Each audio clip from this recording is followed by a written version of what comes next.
Hello everyone, welcome back to another book review. Today I'm reviewing Fool's Moon, which is the second book in the Dresden Files series by Jim Butcher. Now unfortunately today I'm not joined by my co-host.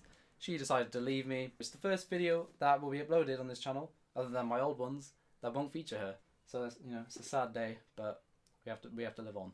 Anyway, so to the review. Now, Dresden Files is a series that I started very recently. It's only going to be a short video because I think I'm going to release a video for every single Dresden Files book where I just kind of talk about what I thought about the series, how I think it progressed, how I think Jim Butcher improved throughout the series, because I think it's going to be quite interesting to see that kind of progression that he makes as he improves in certain aspects, because I've heard his writing improves, his characterization improves. I've heard that he just gets really good over the series. So anyway, let's just get into this. There will be minor spoilers for Stormfront, because obviously that happened before this book, so certain things that happened in that book will affect this one. I mean, for the most part, they are pretty much standalone novels, at least the first couple are, because they're just sort of case books. But obviously there are certain things that are sprinkled throughout that will affect the subsequent books. But I will try and be really light on the spoilers, so I'll kind of reference events, but I won't really say what they are. So you can still watch this review if you haven't read the first book. I'm also going to have a sort of spoiler section at the end. I'll warn you about it. For people who have already read the whole series and are interested in what I think, where I'll just talk about some of the events in the book, and it will be spoilers, but I'll warn you about it when I get there. So the book picks up a few months after the events of Stormfront, where Harry and Murphy kind of have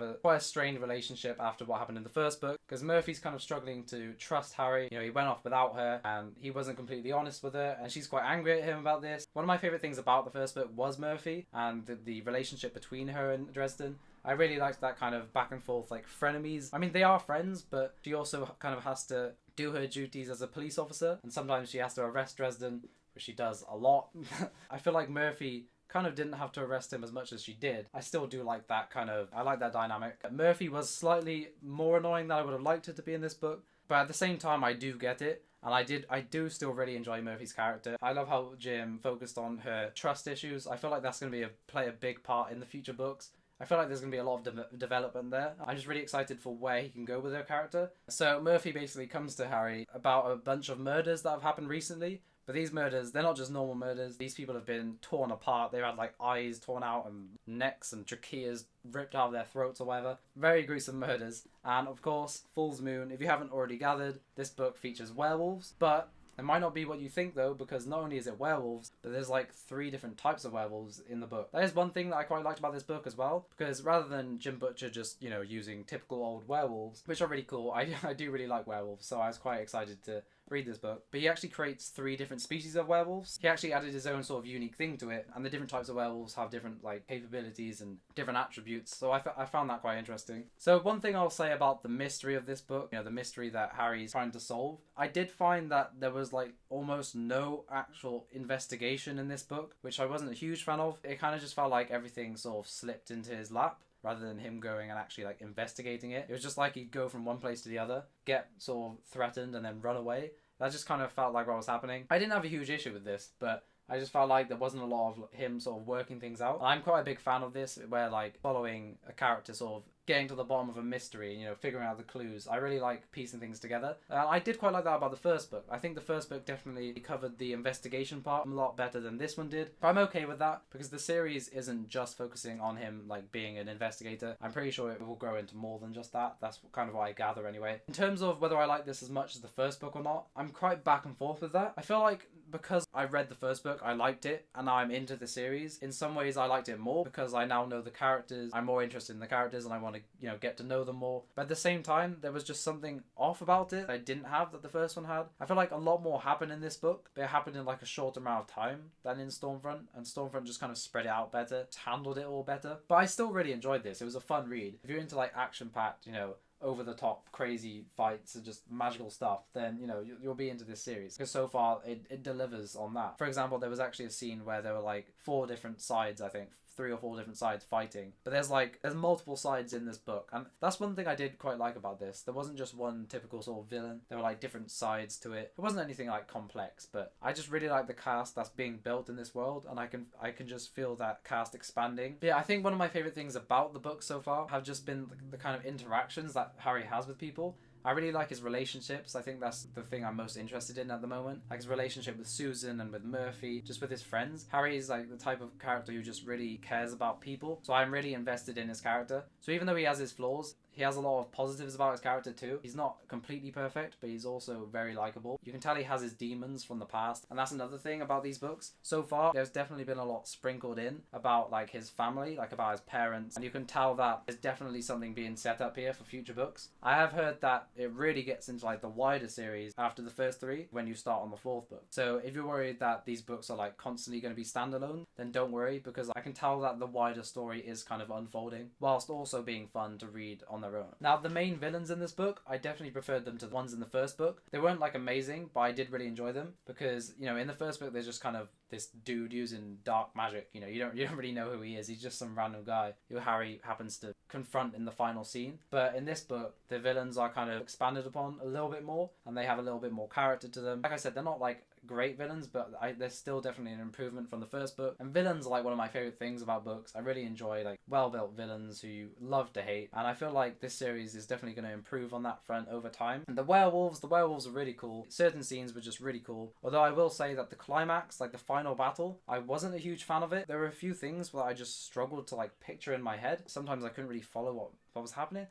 It could have been a lot better, I think. I feel like the battles in the rest of the book pulled off a lot better than the final one. There were parts of it that I did really enjoy, like some interactions between Harry and... So there were positives about the climax. Now, without going into spoilers, I can also tell that the stakes are being raised in the series a little bit. There's a certain thing that happened that makes me think that, okay, maybe there is a bit more danger than I thought there was. Maybe the stakes are a bit higher. So I feel like the stakes are going to sort of rise as the series goes on. So that's something I'm really interested in seeing. And I mentioned in my first review of Stormfront about how Harry kind of tends to like overly sexualize a lot of things. And I didn't mean that in like a political way whatsoever. I just meant it in like a way how it just kind of distracted me a bit. I think some people thought I meant I was trying to be like politically correct, but I didn't mean that at all. But in this book, I think it was handled so much better because it was just Harry being Harry and it was less like over the top. So I enjoyed that a lot more in this book. So yeah, I think that was about everything I had to say for the non-spoiler part. There probably are a few more details I could say, but it's a really small book. So I'm trying to keep this review relatively short because, you know, there's lots of books in the series. I don't want to ramble on too much. For the most part, it wasn't massively different from the first book.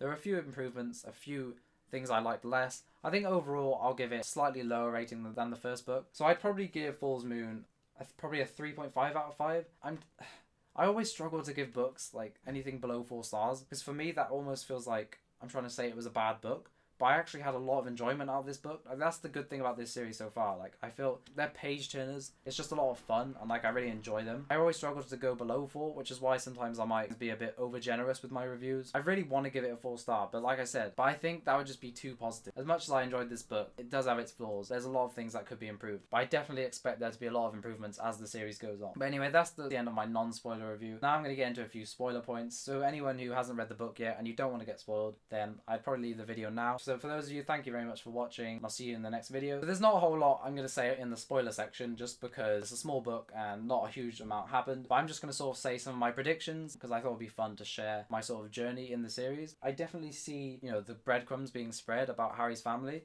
Like the mentions about his mum, I definitely see a lot happening there. When Harry sort of soul gazed into Denton's eyes, he said something about hell. He mentioned like how he doesn't believe in hell. I kind of have a feeling that maybe Harry went to hell at some point or something happened. I know he also killed his old master. So if it sounds like there's some dark things going on in Harry's past, I'm not sure. Maybe he didn't go to hell. Maybe he was on about something completely different. He might have just been comparing Harry's mind to hell. So I don't know. And also Carmichael's death, that's the thing I was talking about that raised the stakes for me. The fact that Carmichael was killed off, even though he was like a character from the first book, definitely shows me that Jim Butcher has, you know, he has guts. He definitely has the guts to kill off his characters. Because now it makes me think like, you know, any of these characters can die really. Because even though Carmichael wasn't a huge character, I definitely expected him to stay around a lot longer. That did kind of surprise me when he died. I definitely expected him to just pop up and just be alive. Then at the end, it spoke about his funeral and I was like, oh, okay, he's dead. I kind of wish there was a bit more growth in his character. There was a little bit because I kind of liked how he sort of accepted Harry a little bit at the end. He was hesitant, but he did kind of accept him. There was something there. I can't fully remember, but I did like that because you know how he like refused to believe in all the magic and everything. In terms of the reveal for the villains, I did predict one of them, the ginger kid, Harris. I did have a suspicion that Harris was the villain because you know how he told Harry to go to the hangout, you know, where the lymph for, I'll just have the name up here because I can't remember what it's called, the lymph for something. When he told him to go there, and then also when he was tailing him when he got kidnapped by the wolves, I definitely thought then, okay, maybe he's the villain because there was also a comment about how he said like someone Harry's already met is the villain. So it's basically Jim Butcher telling you, like, the villain is in this book somewhere, you just need to sort of pick it out. So at that point I was like, okay, I think this kid's the villain. But I definitely didn't see all of the FBI people being the villain, you know, the 4 of them. And I also didn't expect them to be werewolves. I actually didn't see that coming. I thought they would be, like, influencing other werewolves and, like, framing people. I did kind of like the fact that they were doing it to kill criminals and they went after John Marcone. I thought that was quite interesting. It wasn't anything amazing or massively original, but it was definitely more interesting than the first plot, I think, for the villain. So I did enjoy the slight increase in quality for the villains. There were a few things that kind of bugged me about Murphy. I feel like when she arrested him, like, it was slightly wrong that she did that, because, you know, she should have known that Harry was one of the only people who could stop these murders. Although I do understand, like, she was very emotional and, you know, with her trust issues, and also because she kind of felt like she should do her duty as a police officer. At that point, she'd kind of given up. I feel like she just sort of had enough at that point. She'd had enough of all of Harry's crap. I feel like that's why she arrested him, which kind of makes more sense. But I still feel like she was taking a larger risk than she should have. But either way, I still like her character. I feel like certain characters, like